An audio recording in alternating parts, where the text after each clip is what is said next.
Heartbeat Alaska is brought to you in part by Coca-Cola. By the generous support of the Alaska Native Health Board. And by Chugachmute.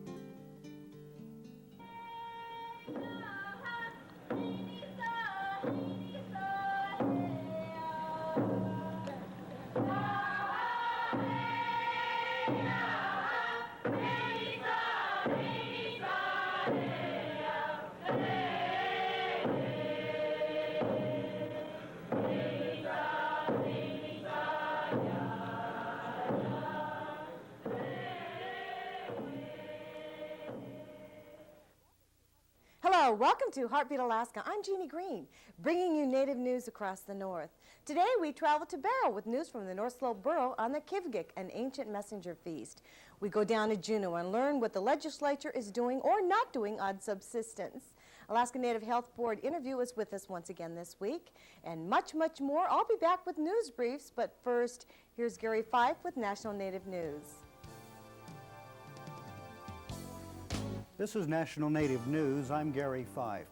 On Capitol Hill, the U.S. House of Representatives has been examining the question of whether or not Native American and other minority communities are targeted as sites for environmentally harmful activities. The House Subcommittee on Civil and Constitutional Rights spent 2 days this week taking testimony on the issue of environmental racism. One of the witnesses was Tom Goldtooth, Environmental Coordinator for the Red Lake Ojibwe of Minnesota. Goldtooth told the panel there are numerous examples of environmental racism directed at Native people, ranging from New York to Arizona to Alaska. Goldtooth says civil rights should include freedom from pollution for Native Americans and other minority groups. Supporters in Congress say they will help tribes try and find money for environmental problems and get that included in President Clinton's economic stimulus package. Point Hope is the site in Alaska where a federal agency left radioactive materials in the environment without telling the local Eskimo residents. Nuclear waste from the federal Project Chariot was discovered on Alaska's northwest coast during the summer of 1992, and that has local Inupiat Eskimos angry and worried. The U.S. Department of Energy originally tested radioactive material at the site 30 years ago.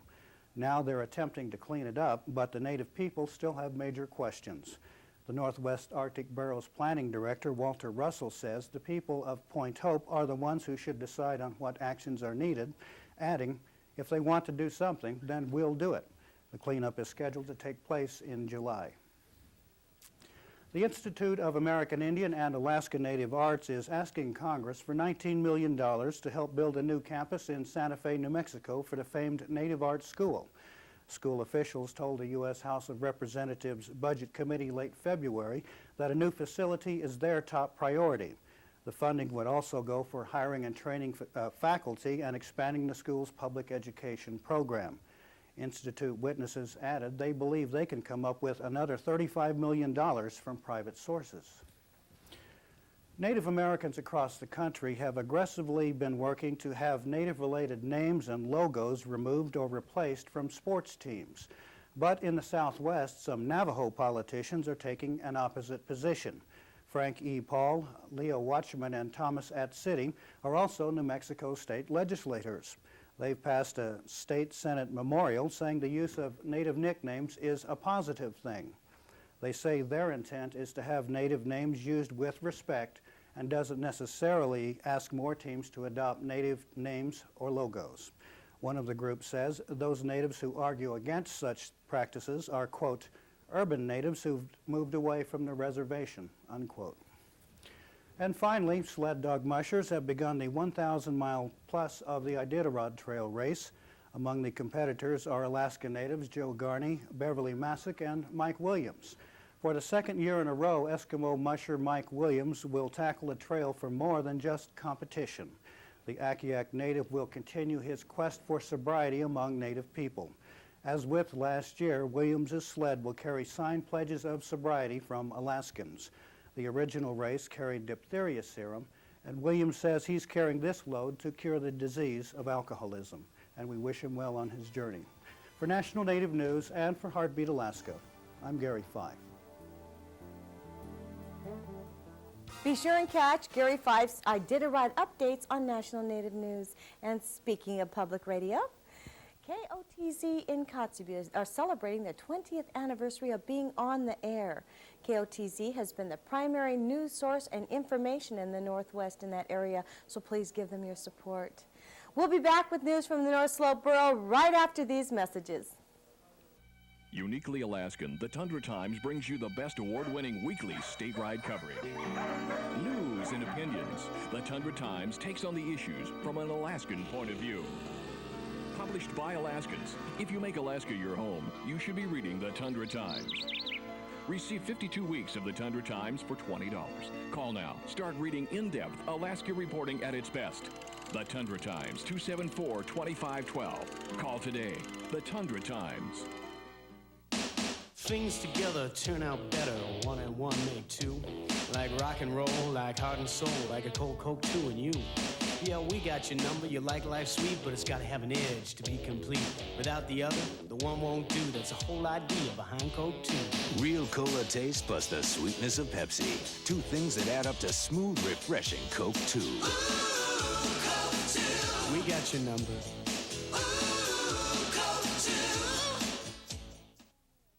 North Slope Borough Mayor Jesley Kalak Sr. welcomed people from all over the North Slope as they gathered in Borough last week for the 1993 Kivgik, or Messenger Feast, traditional celebration. Kivgik brought to a close a year of special events in honor of the North Slope Borough's 20th anniversary. The borough was incorporated on July 2, 1972. We have held the faith and have been true to the goals of those brave people who created this borough for the benefit of all of us. From morning until late at night, February 25th, 26th, and 27th, young and old alike exchanged gifts, competed in sporting events, which included Eskimo Olympic-type games, told stories, and danced the traditional dances which have been passed down through the ages.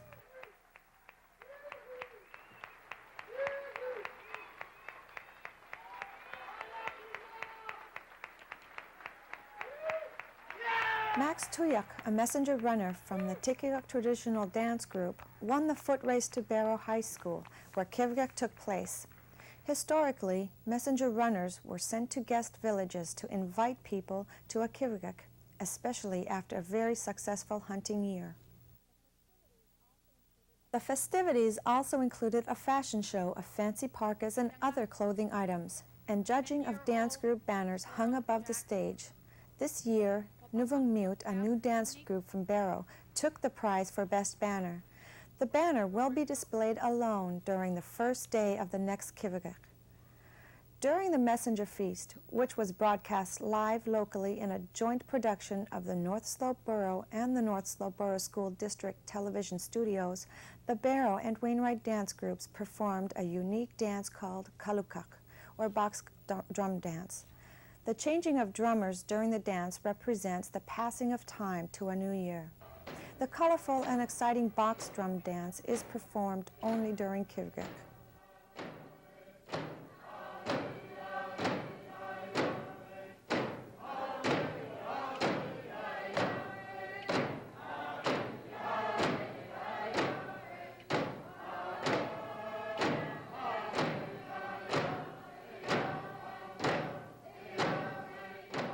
North Slope Borough President Oliver Levitt and former mayor and current president of the Arctic Slope Regional Corporation, Jake Adams, were among those whom Jesley Kalak honored with special presentations for 20 years of service to the North Slope Borough. The mayor also thanked all the people who helped host the Kivgik, including the 20th Anniversary Committee and the North Slope Borough Public Information Office.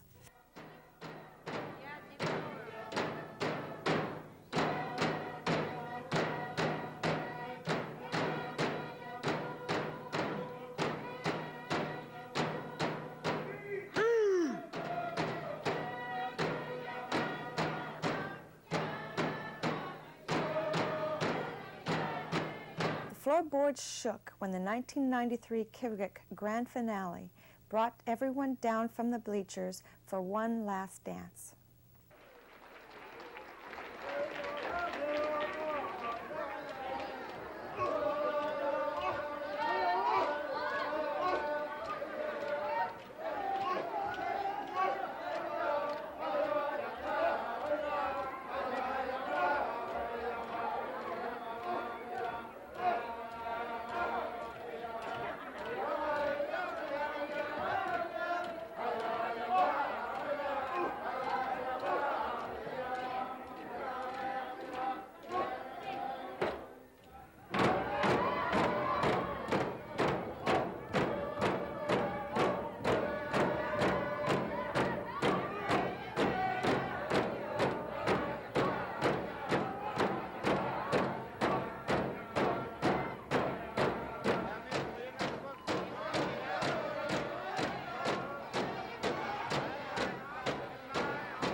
and see you next year. Herbie Nayokpuk.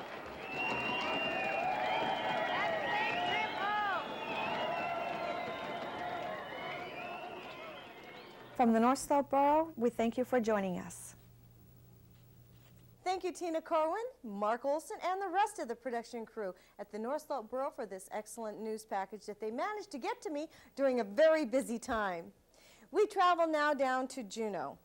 The taking control of the subsistence problem is still with us.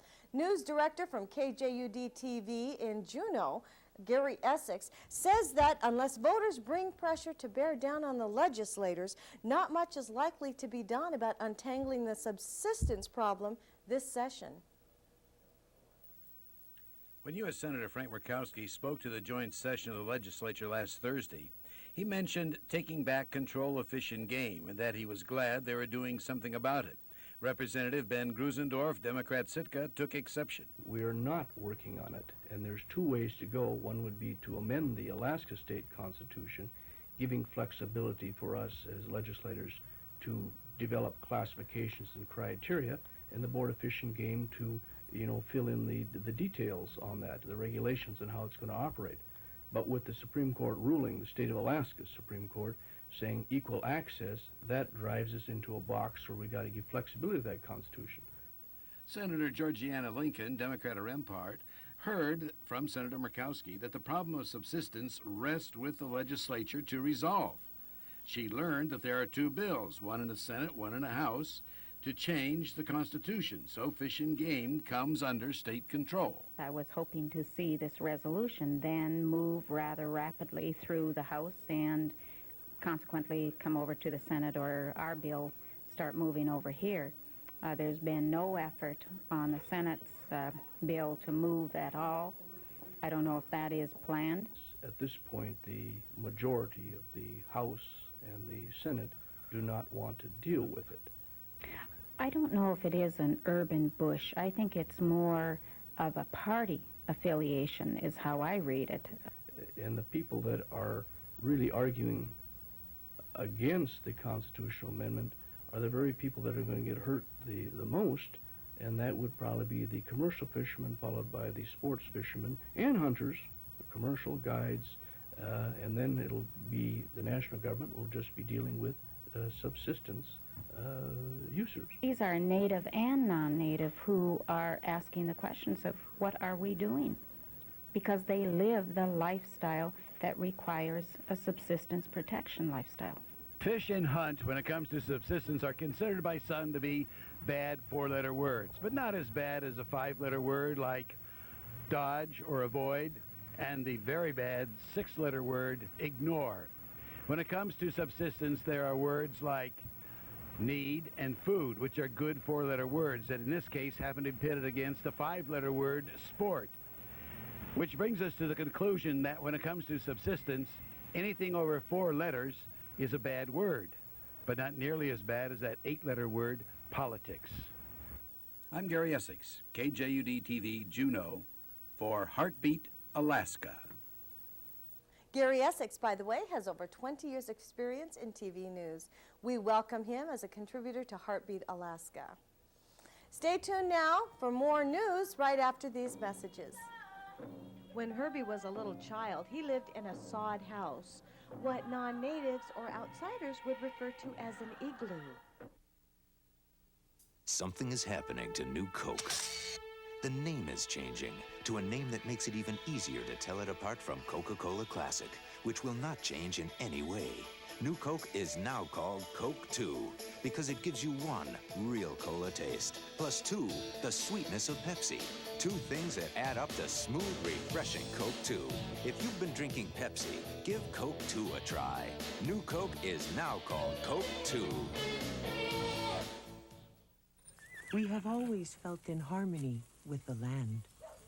Chakome, tapiwa, the skumok, ta tapiachu, kenok honestje, matapiwa, makaspumos, akum. Help the Soil Conservation Service help our Earth. Call us today. We owe it to our children. ki. Olak na si. Kinyak to siya na si sa Jeanie Greene piyanganik apayom. And now for community news around the state. In Hooper Bay, the Bladder Festival begins tomorrow. It's an ancient traditional ceremony spiritually thanking the earth for what the earth has provided in food and sustenance. And they're expecting over 5 dance groups to gather in Hooper Bay for that occasion. And in Seward, the ferry system will bring thousands of visitors to that community. Kenny Blatchford from the Mount Marathon Native Association says that they're forming a dance group made up of all the different tribes that live in Seward. If you have any expertise in the creating of the regalia and dances, please call Kenny. They would surely appreciate it. And the Iditarod is underway. Herbie Nayokpuk, known as a Shishmaref Cannonball, will not be participating this year, but he's there spiritually, as this past interview shows. These are the meat rack. In springtime, they dry uruk meat, seal meat, and then put them away in a poke and bury them for the winter. So everybody will be happy. That's me right there with the sealskin pants, muklaks.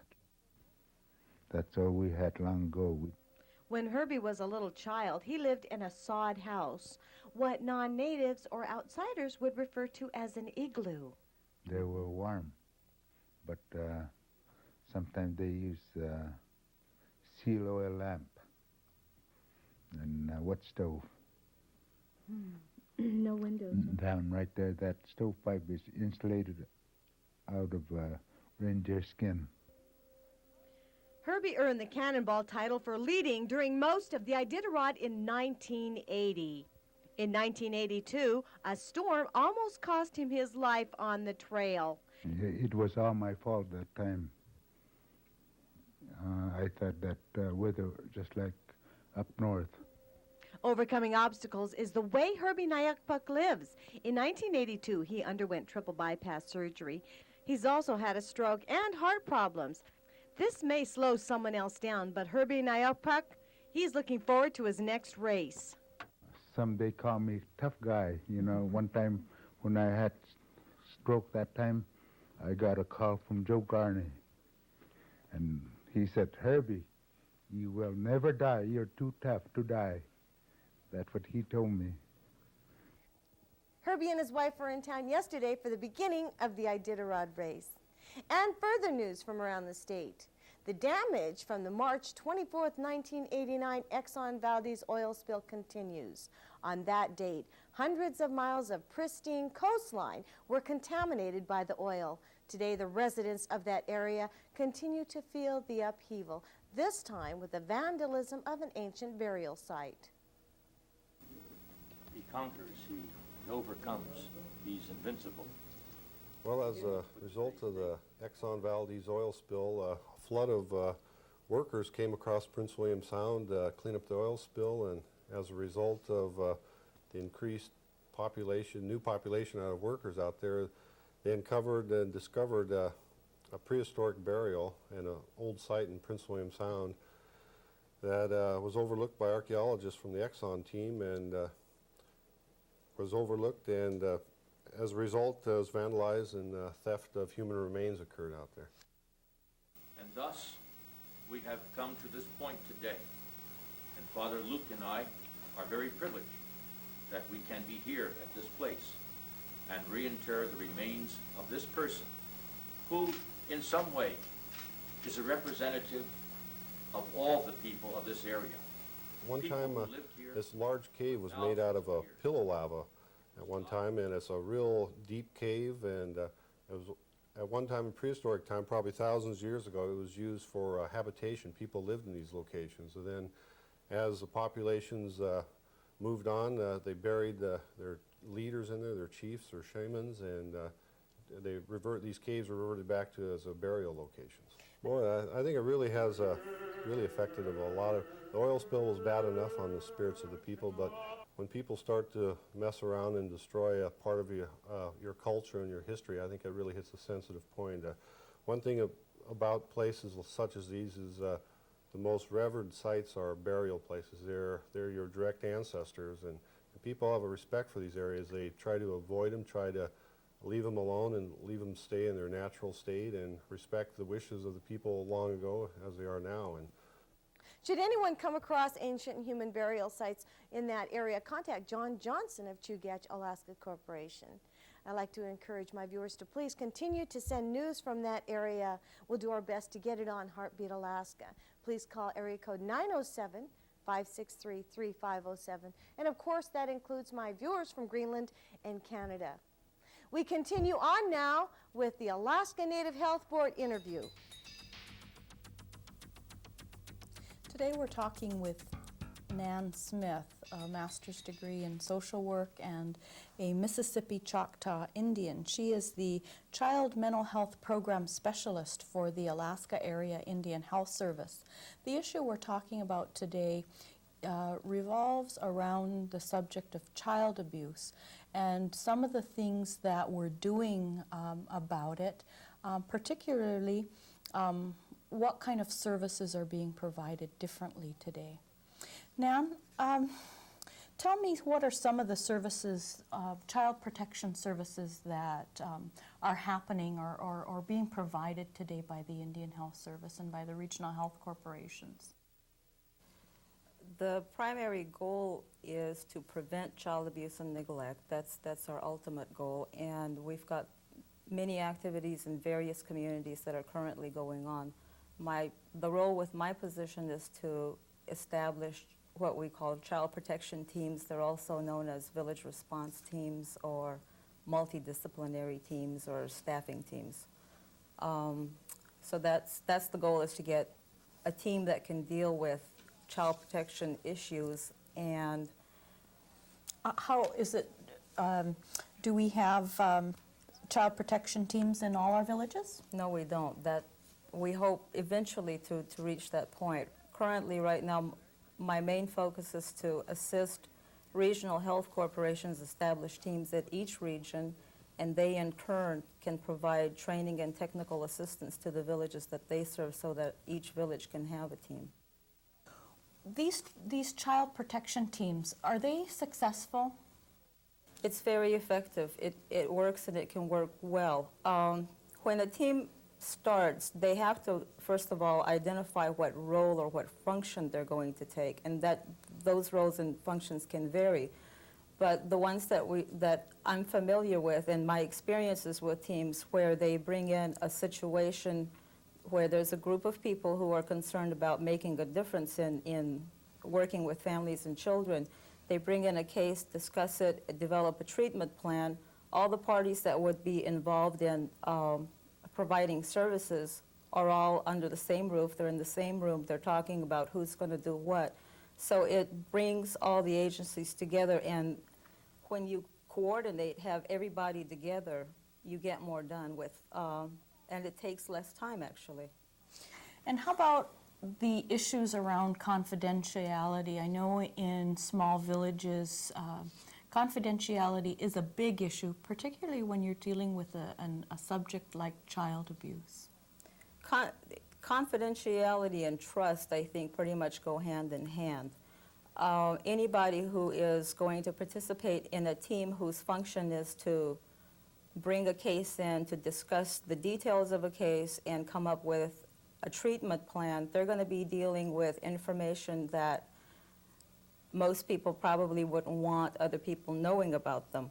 So those are very sensitive kind of information, and people who come into these kinds of teams to discuss the personal problems and personal aspects of people need to be very careful. They cannot, once they leave the team, they cannot go out into a community and talk to somebody else about what they've just discussed in a team, because as we all know, in small communities, we all tend to know each other's business, or we think we do, and it gets real easy for gossip to get started. So people have to be real careful not to use these sessions as a gossip session, that they're here to help people.